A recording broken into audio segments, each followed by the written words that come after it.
Hi guys, it's Kelly, and this week I want to go over finding levels in your monologues. Now, as somebody who's had an improv company, who's directed for a really long time, probably one of the biggest traps that I see actors getting into is memorization patterns that make your monologues monotonous. And just to sit there and go, okay, this person has had this monologue about forever, this is how they know how to do it, and any kind of direction that you give is going to throw them, they're not going to change. So what I want you to do now is think about where you can find the levels in your monologues. And I'll give you some suggestions, and you can also see that in the comments below. But some things to think about when you are looking for a monologue. Keep it to a minute, just 1 minute. 2, come up with a comic and a dramatic monologue and have that ready to go when you go on an audition, because sometimes if they like what you've done in one monologue, they want to see what your range is. Honestly, most directors will know if they're going to use you within the first about 15-20 seconds. And after that, they'll just let you do your minute, and you might get a thank you, or you might get, hey, do you have something else that we can look at? If you want to use one from a play, that's great. I will tell you things like Blanche Dubois from A Streetcar Named Desire gets used a lot. Glenn Ross monologues get used a lot. David Mamet monologues, Angry Young Man, Sam Shepard. A lot of that stuff gets used a lot. You can go online and you can find monologues online, that's fine. But just make sure that, again, they're staying within that minute. So time yourself doing that. And that's where your cell phone can be your friend. So I know right now we're practicing social distancing. You may not be able, to get with other actors and practice your monologues, but you do have a phone that you can set up. You can time yourself and just see how well you're doing, staying within that 1 minute zone. So that's really important just for monologues. So let's say you've picked a monologue that is about your beloved dog Skippy, and Skippy died. And your monologue is about how you felt when Skippy died and the void in your heart. Man, that is heart-wrenching. That is just something you can just go and get all emotional, go all in on. Who couldn't feel that? Well, after you get finished, the director might say, okay, well now I want to see you do the monologue, but I want you to be happy that Skippy died.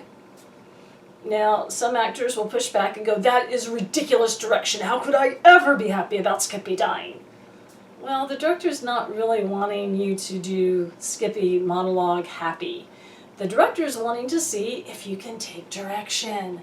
And if you push back and tell them that's terrible, you know what they've just done? They have saved themselves weeks and weeks of heartache, because they know you won't take direction because your ego's like this, like this.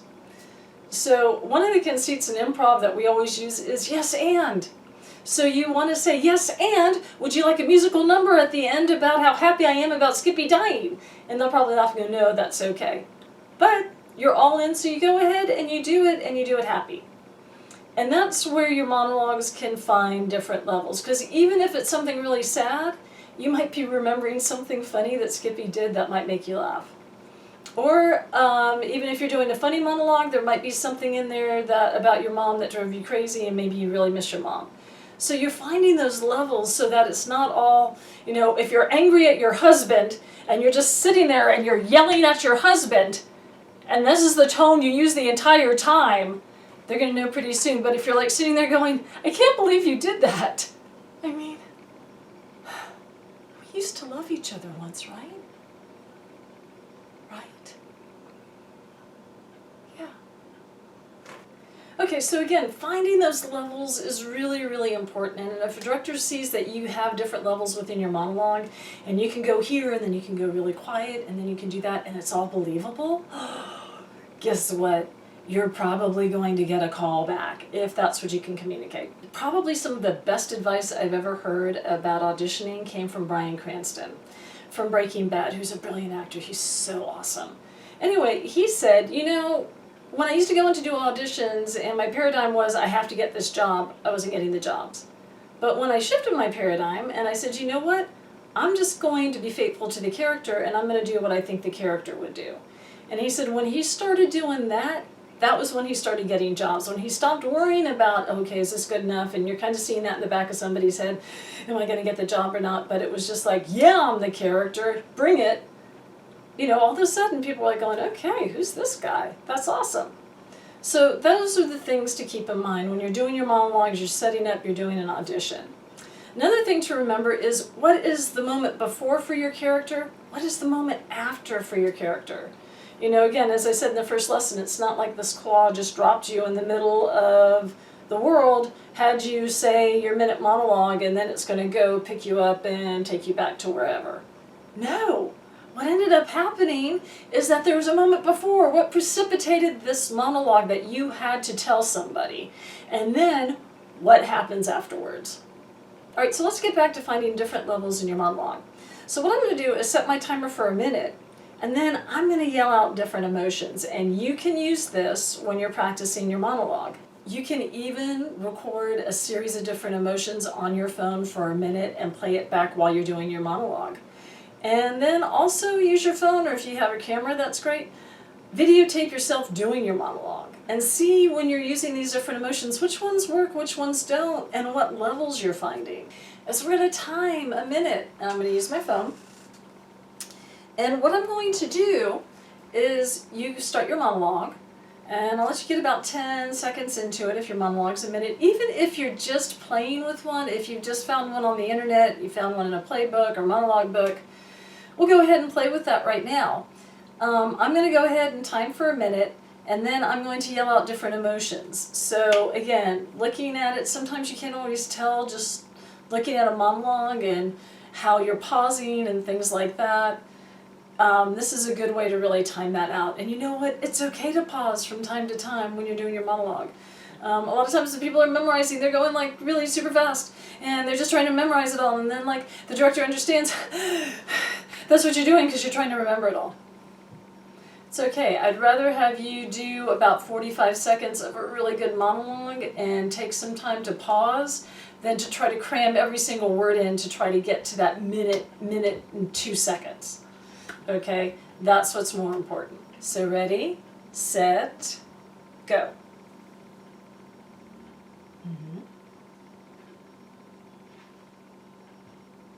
Uh-huh. Happy. Good. Indifferent or bored?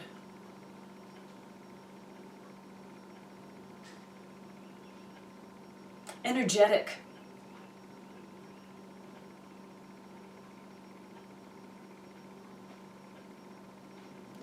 Homicidal rage.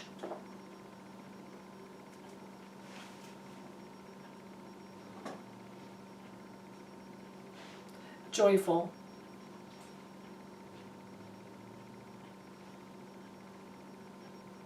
And we'll end on sad.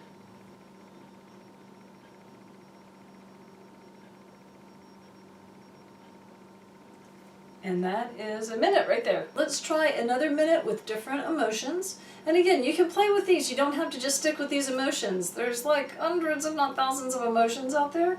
So use those. So you ready? We'll get ready to see that in 5, 4, 3, 2, 1. Start.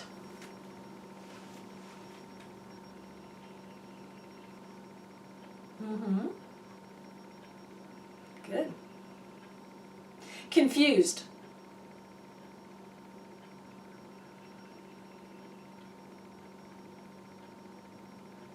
Giddy.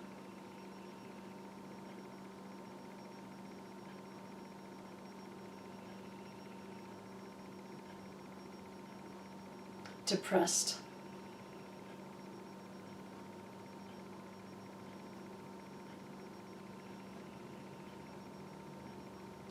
Angry.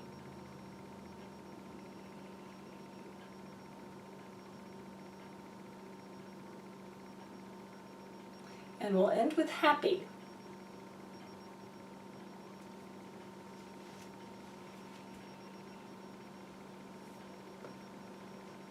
And that's a minute.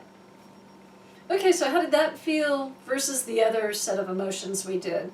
It's a little different. Like I said, you can go ahead, you can try this, record yourself, just see what levels within your monologue work for you. And I guarantee you, if you just sit there and hone it, you know, we're all social distancing. It may be a little bit before we can all get together in a theater class and hang out, but for now, the things that you can hone on your own, this is the time to do it. So my call to action to you is find 2 one-minute monologues, 1 comic, 1 dramatic.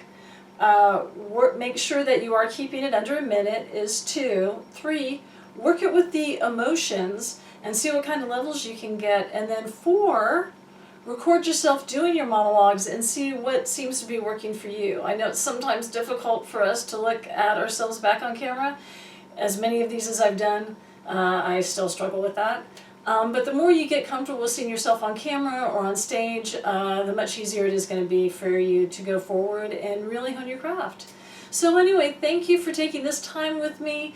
Stay strong, stay positive, and stay safe, and I will see you next time.